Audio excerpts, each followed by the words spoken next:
Have you seen those Waterloo before and after memes? 100%. Is it actually true? Yeah, I think I heard Waterloo has a saying called Cali or bust. What does that mean? if you don't make it to California, like you wasted your 5 years at Waterloo because it's like you busted basically. Oh, you busted. When you go up to someone at Waterloo, hey, how's it going? Where did you intern last summer, by the way? No. Where was your last co-op, by the way? Really? That's the first question. You go to Waterloo knowing that what I really care about is internships. And then from there, off to the races. Hey guys, welcome back to Jumpstart Your Career. I'm your host Gary, and today we have Sneh Shah on the podcast. Sneh is currently in his last year at Waterloo, and he just came back from San Francisco doing a software engineering internship at Elon Musk's XAI. In this episode, we're going to be exposing what it's really like to go to the University of Waterloo. We're going to be talking about the insane schedules of engineering students, all those memes that came out of Waterloo, and the Cali or bust internship culture. It's going to be a fun one, so buckle up. Make sure to like and subscribe, and let's dive in. Is it true that CS kids do not shower? I've actually seen this meme happen all the time, and it's like so far from the truth. Like, I don't think anyone doesn't shower. Like, I think that's just like unhygienic, to be honest. Like, I'm sure there are students who might do that, but Wait, so it's not true? like I've never come across someone who doesn't shower. I've heard that there's like just like a smell in the classrooms when you're That like, is true. There is a smell. So these buildings are extremely old, right? And they're not like glass buildings. So oftentimes like the windows are not open, and like it feels like a prison and like a bunker often, like like some of these buildings at Waterloo. Like because of that, like design, there are lingering smells, and like sometimes stuff smells funky, but I know exactly where those memes come from. And it's like, it's totally true. Like maybe I'm not hanging out with the right people who like don't shower, but I know like all my friends, everyone that I've ever talked to, like everyone showers. Like it's like, okay, interesting. Wow, so it's not that people are not showering, it's just the building is old. that's what I think. Have you seen those Waterloo before and after memes? 100%. Yeah. As a Waterloo student, is it actually true? Yeah, I think like I honestly didn't even know you could retake photos like that. So when they put photos side by side, I didn't even know where they got those from, because like I've only had one photo my entire like degree. Yeah. But those photos went extremely viral, and those are the only two examples of photos I've ever seen where like those two that went viral. All my other friends, like everyone just looks very normal. Like it's like it hasn't been like that, but it's just funny. Like there's just like this trend in the meme, because it's like people know Waterloo's tough. People know like people are grinding away all the time. So putting these side by side, like it obviously went viral, especially on like X, because so many students from Waterloo like use X. There's like 20, 30 million views on some, and like impressions on some of these posts. So it's definitely like incredibly impressive. Are you saying that Waterloo does nothing to people physically? Like people come in and come out the same way? It does. And I'll tell you where that actually comes from. There's like this other meme where Waterloo students go bald. Yes. And that comes from the water being extremely hard in Waterloo. Wait, what? Like the water is extremely hard. There's a lot of calcium and like magnesium in the water. Oh, is that what hard water means? That's exactly what hard. Yeah. So, and then because of that, students are balding, and like people are stressed out. And obviously like there are a fair share of students who, even myself, like I've gotten stressed out before all the time when I'm like deadlines are approaching, internship deadlines are approaching, like things can get hectic and things can get stressful. But I think it's really important to like manage stress and like just be a dog. Like you just have to get through it. So the water in Waterloo makes people bald. It's actually true. Like I have filters on like everywhere, like from my shower to my sink to my like kitchen sink, and all my friends do too. Like you definitely need a filter. Does the water taste different? It does. It tastes like lead. Is it true that Waterloo students have no social life? It can be very true. And that's what I thought when I first came to Waterloo. I was like, it's kind of depressing. Like everyone's like just grinding away, especially in first semester, like because everyone was stressed, which makes complete sense. Like you come from being 100 students, so you get your first midterm back and you have like a 50, and that's like above average on like a midterm exam, for example. And professors do this on purpose.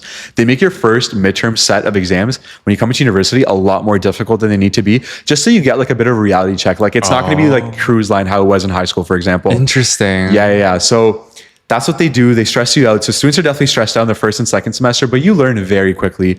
There's no need to be stressed out. And I think like, especially, what do you mean there's no need to be stressed out? Like everything just works out. Like you figure it out because you're in the right environment to figure it out. Okay. Like the people around you figure it out. That means you talk to them, and then you're like in the right direction as well. So everything kind of just works out in itself. I think like I definitely made it an emphasis to like join intramural teams, like hang out with a bunch of people and just like put myself out there. And I think a lot of students do that. But then there's also a lot of students who are very introverted and kind of like are in their study lounges and then they go home. And I've seen that happen as well. But I definitely like encourage students to like go out and participate in communities as much as possible. Interesting. I heard the Waterloo parties are super lame. So people actually go to Laurier to party. Exactly what it is. You always go to Laurier. Whenever you want to have fun, you just walk 5 minutes down the street and go to Laurier. Oh, they're that close. Oh, it's super close. Yeah. You like walk down the street, like you walk down University Avenue. Yeah. It's literally like a 5-10 minute walk and you're in the Laurier area now. So Do people from Waterloo and Laurier like hang out sometimes? yeah, all the time. I have a bunch of Laurier friends. The meme is like Laurier students come to Waterloo students for like co-op and like career advice. Okay. But then like Waterloo students go to Laurier students to like have fun and like go out and stuff like that. So it's like mutually beneficial. Power couple. Power couple. That's exactly what it is. Because I know some people, they do CS at Waterloo and then they do like a BBA program at Laurier. Super popular program. Yeah. A lot of students do end up dropping out of the BBA program, but CS BBA does have a lot more seats and that's obviously a good program. Like you learn computer science and business. So why not to kill two birds with one stone? Let's see what else. Oh, this one's interesting. What is vibe coding and why is this so popular right now? That is the greatest question ever. And I love vibe coding. Vibe coding is exactly what it sounds like. You vibe and you code. So fundamentally in coding and software engineering in general, it's very logical, step-by-step, intuitive. Like you have to give a computer very baby steps, step by step in order to accomplish what you want, right? But I think in today's day and age, like it's changed completely because of vibe coding. So now it's your creativity and your intuition kind of matters a lot more because what it means is you have these AI agents running on your laptop, some popular ones like ChatGPT or Copilot, for example, where you kind of just tell it the vibe of your final output of what you want. Like I want my web page to look like this, or I want my workflow to look like this, or I want my backend microservice to look like this. And you kind of just explain to it what it wants and like what you want in English. And it just does it for you in code and like replies in code and you just copy paste it into your terminal. And it often just works. Now, that's crazy. The meme is though, like development used to take like, I want to say 10 hours and debugging used to take 5 hours. But now development takes 30 minutes, but debugging takes like 4 days. Oh, and the reason why that is because like, yes, this machine is completing workflows for you and tasks for you in the background, but you have no idea what's going on. Cause like it'll work for like 10 minutes and you look at your like changes that it made and it added like 2,000 lines of code. Like no human is writing 2,000 lines of code instantly like that, right? So then you go back and you read like, because often things don't work in their first shot. Like you have to talk to it multiple times. That's where the term vibe coding comes from, where it's like you listen to music, you put on a show on the side, and you just talk to this agent to code for you. But yeah, vibe coding is like the new thing. Everyone does it, which is why everyone feels they can be a software engineer these days, because like the art of coding is done. Like you don't need to worry about, did I miss a bracket? Did I like miss a step somewhere? Like oftentimes like the code will do it, like the AI agent will do it for you. Speaking of, your program at Waterloo, you're in management engineering. Yeah. What does your class schedule look like at Waterloo? For sure. So this is like an example schedule. Here, let me like turn up my brightness. Here's an example schedule. Holy shit. Of kind of what a Waterloo engineering schedule kind of looks like. This was a schedule when we all came into Waterloo. This is what we saw. So you can imagine going from high school, like everyone that comes are like straight A students, like being overachievers and like it's manageable, right? Because it's high school. But then you come to university, you see this and you're like, holy, like what am I just looking at here? Yeah. You realize very, very quickly two things. A, you don't need to go to all the classes. You learn that very, very quickly. And B, it's not as demanding as it looks because a lot of these courses are project-based, assignment-based, and like group work-based, right? So it's not like you're just sitting and like listening to a lecture for the entire hour and you go and you instantly go to the next one and you go to the next one. So yeah. Interesting. Is it true that no one at Waterloo goes to class? That's what I heard. It's very true. It's very true. We actually had a problem in my class. So our class size is 90 and we have like a cohort system where, for example, in computer science, they don't have a cohort system. There's a few hundred students and not everyone's synced up like that. But in our program, we have a cohort system of 90 students. Do you know how many people come to class? 10 people. Less than 10. Less than 10. Less than 10. And we've had problems of this because professors would complain being like, no one shows up to class. And you know what they did? They added participation marks. You know what the attendance went to? Like 12. Are you serious? I am so serious. Yeah. People just don't care because the participation is worth like maybe 10%. You don't need to get a perfect in engineering. Like if you're like above an 80, like you're like in a really good spot. Oh, that's interesting. What GPA is good? What GPA is considered good in engineering? Yeah, for sure. So what's really funny is that if you want to do a master's program, your GPA matters a lot. Like you need to get close to a 4.0, or you definitely want to exceed that. So like above a 90 average in terms of like Canadian standards. But if you want to just work in like tech and like get by, no one has ever asked me for my transcript. No company has ever asked me for my transcript. So your GPA doesn't matter? it genuinely doesn't matter as long as you're not failing. But I think a safe bet's like if you're above like a 3.5, if you're above like an 85 average or like an 80 average, because 81 is honors list. So if you're above an 81, like you're doing extremely well. But genuinely nobody cares. Wait, so how do you learn then if you don't go to class? Textbooks. Like I'll actually tell you a funny story. So this summer term, I was doing a bunch of things like outside of school as well, and like projects and just applying to internships for my fall term and this and that. And you know, on like D2L or Learn, do you have these platforms? Yes. You know how when you open a PDF or like a lecture, it has like a check mark on the right side of it saying that you opened it? 5 days before my midterm, I opened the classes for the first time. Oh my! And I'm looking at the lectures, nothing is open.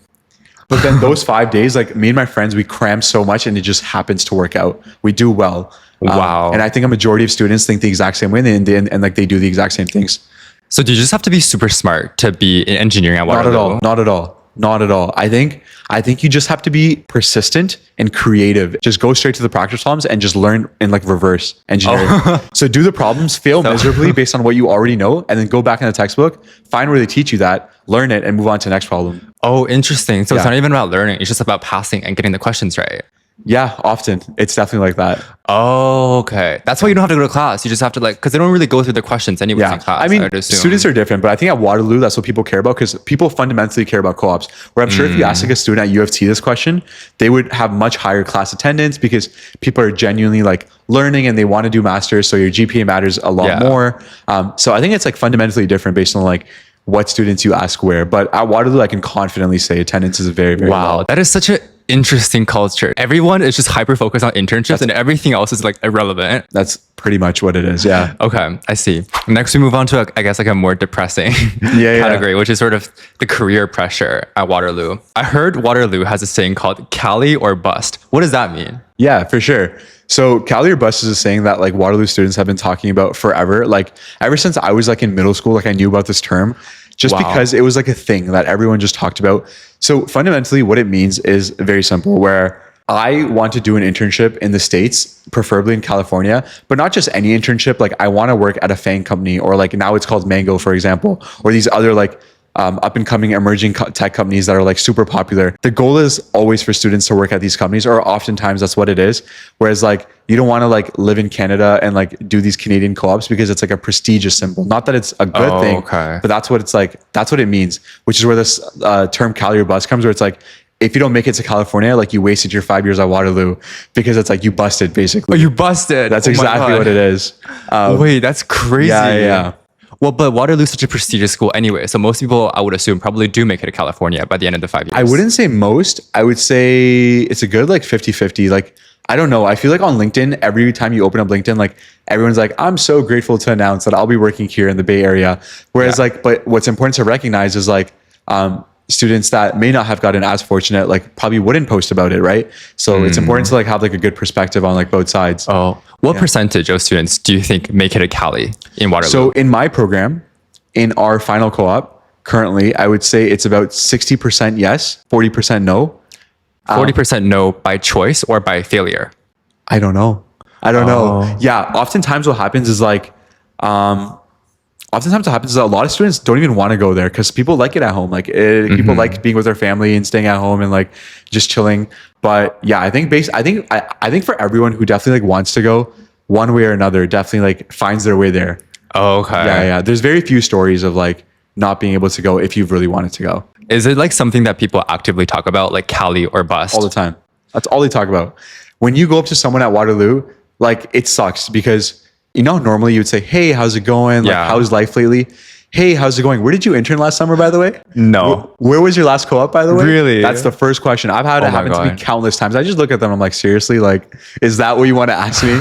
And they're dead serious. Like and then it sucks because oftentimes like, this used to be true, especially in the first couple of years of university. I feel like I don't see it as much right now, maybe because I just hang out with people who have made it and like are about to graduate now. But it's like in the first couple of years of university, if you don't say something impressive, like if you just say, I don't want to name call, but if you just say something that's not as impressive, they won't talk to you. Like they'll just end the conversation and they'll walk away because they think they're better than you. Oh my God. Not like net beneficial for them to talk to you because it's not a good networking opportunity. Oh. Because they think they're smarter than you. So if you didn't intern at FANG, they're just like, sorry, not worth my time. That's exactly what it is, especially in the first couple of years of university. What? I know it doesn't happen as much in fourth and fifth year. I feel because everyone has like moved past that stage. For sure, though. And first and second year is super toxic. I'm assuming it's not very easy to make it to California, Not I at all. guess. Especially in your first few co-ops. Not at all. And it's like by the time you like get to the later ones, it's like you have less and less time.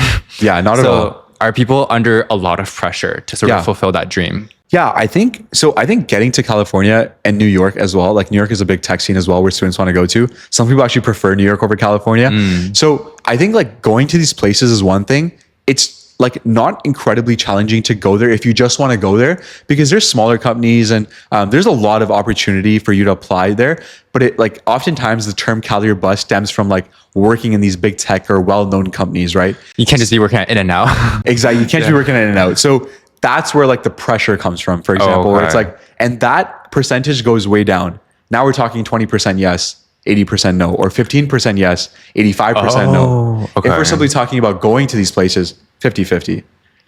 Interesting. Yeah. Okay. So for the 30% that have gone to Cali but not at Fang, are they just working at like startups? Yeah, startups. And honestly, some of them are better than FANG companies for sure. Some of them are startups. Some of them are like emerging companies. Some of them are like late stage IPOs or late stage pre-seed IPOs. Some of them are like literally like super early stage startups that just got funding. But because they got so much funding, they can pay their interns a ridiculous amount of money to move out. They can sponsor everything. Wow. There's so much opportunity. And not just in tech. There's like investment banking. There's quant. There's so much. It's interesting because the other day I was talking to someone from Waterloo and they were saying that essentially if you put stealth startup on your LinkedIn, it basically means you're unemployed. That's such a meme. That's exactly what that means. Does stealth startup mean unemployed? That's basically what it means. No. I mean, there's some of them. So there's a lot of companies where once you click on them, it'll say like 10 employees or like 5 employees stealth startup. But then you look at the salary and some of them are ridiculous. Some of them are like not that much. Some of them are like in like the 3,000-4,000 range, but then some of them are like $13,000, move out to San Francisco per month. And we pay for everything, your housing, your food, everything. But then you like, but this company doesn't exist. Like you Google it and there's no history of it because it's a stealth startup. That sounds so sus. It is sus. And oftentimes some students have gotten screwed over where like they renege offers. It does happen sometimes, but it doesn't happen as often as you might think, but there's definitely like a 5-10% chance. But these stealth startups, like some students put them and like they're making a lot of money and they're doing incredibly impactful things. But then what happens is you work at these stealth startups and like a year or two later, they announce themselves and now you can announce it. And then everyone knows what the company is. So surprise. They're like, surprise, I actually worked here 2 years ago. And they're like, no way, you worked there 2 years ago? When it's like mainstream and it's popular now. That's so interesting. Well, there's like, I guess so many possibilities for people. I've had my fair share of stealth startup experiences as well, where like most recently, like I was offered a job in New York at like a stealth startup where they seem extremely promising. Like one of their investors was Sam Altman's brother, and Sam Altman is like the founder and CEO of like OpenAI, which is like ChatGPT basically. Yeah. And so obviously it's super promising. But it was like a little bit sketch because there's like 3 employees and like you're moving out to a brand new city and like you want to make sure that like it's safe. And obviously like if I didn't have any offers that I would take over it, I would have taken it. But it's like one of these things where you have to be careful, but it's also an incredible opportunity at times because you're like a founding engineer. You make so much impact right away. Yeah, and equity. And equity is exactly right. For sure. What do you think is a tier list for software engineering internships? Yeah, I think this is controversial, but not really, because everyone probably feels the same way and thinks about it the same way. I could give you the top like 3-4, and then from there it's like a free for all. Quant is always number one. Everyone wants to work at a quant firm like Jane Street, Citadel, OptiRiver, and all these different companies because they pay the big bucks. They're paying over $100 an hour USD. They're giving you these crazy stipends. They're giving you like, they're flying you out to Miami for like a week to like show you around and like onboard you with the team. And then they like fly you to New York and, they put you in these nice apartments and all these different things. So that's definitely like, I would say at the very, very top of what students like often want. Number 2, in my opinion, is late stage pre-IPO startups that are emerging and promising. Some popular examples that everyone knows about are Notion, Figma. These are companies that are extremely popular. Everyone knows about them. Everyone uses them, but they're just not IPO yet. And the reason why they're so attractive is because you can join, get equity as part of your total compensation package. And as soon as it goes IPO, you just made $1 million. Boom. And same thing happened with NVIDIA, right? Employees that join in like 2020, like NVIDIA is not part of FANG. N stands for Netflix in like 2020, for example, right? Not NVIDIA. But if you join NVIDIA in 2020 and you were getting paid like a regular salary, in 2025, 75% of the employees at NVIDIA are millionaires because the stock went up so much. So you just have to take the bet on the right company. And then I guess step 3 would be like Fang, Mango, and all these other like attractive companies that we know and are like Apple, Meta, Google. We know these companies exist. Yeah. We know they're there. We know they pay like a good amount. We know they're steady. That's kind of where it goes. And then from there, you can go so many different ways. You go early stage startups. You can go to stout startups. You can go to like well-established Canadian companies like banks. From there, it's really like, what do you want? Interesting. Where do you see yourself going? And what makes you happy from there? But those 3 are definitely at the top, I'd say. Do you think everybody wants a quant internship or want to work in quant? Not everybody. It's kind of funny because if you asked everybody in first year, they would say yes.